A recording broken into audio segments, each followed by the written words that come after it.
Bien-aimés en Seigneur Jésus-Christ, Shalom.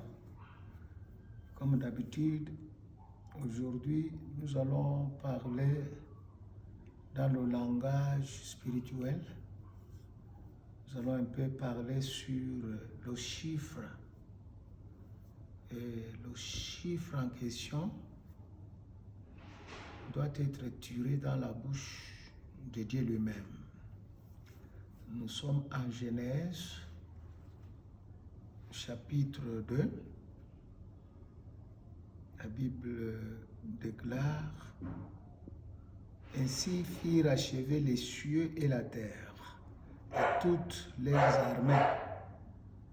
Dieu acheva au 7e jour son œuvre qu'il avait faite, et il se reposa au 7e jour de toute son œuvre qu'il avait faite. Verset 3. Dieu bénit le 7e jour et il le sanctifia, parce qu'en ce jour, il se reposa de toute son œuvre qu'il avait créée en la faisant. Alors, bien-aimés, vous sentez que nous allons parler du chiffre 7, ou 7e chiffre qui vient de la bouche de Dieu. Et surtout, il y a des verbes très intéressants, verbes bénir et sanctifier. Donc, que ce soit la bénédiction, que ce soit la sanctification, ne se fait qu'au 7e. Et c'est là dans tous les domaines, comme nous avons l'habitude de parler, parce que dans tous les domaines, engage ce qu'on appelle langage spirituel. C'est ainsi que nous allons prendre des exemples illustratifs dans la Bible, parce que nous restons dans la Bible. Nous ne voulons pas sortir de la Bible. Comme les autres qui nous ont précédés ont dit que la Bible, c'est l'absolu.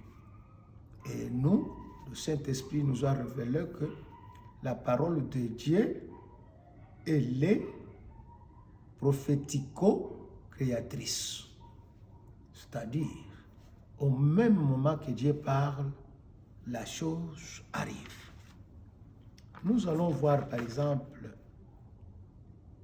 toujours en Genèse, chapitre 4, verset 15, l'Éternel dit à Caïn: si quelqu'un tuait Caïn, Caïn serait vengé cette fois. Et l'Éternel mit un signe sur Caïn, pour que quiconque le trouverait ne le tuât point.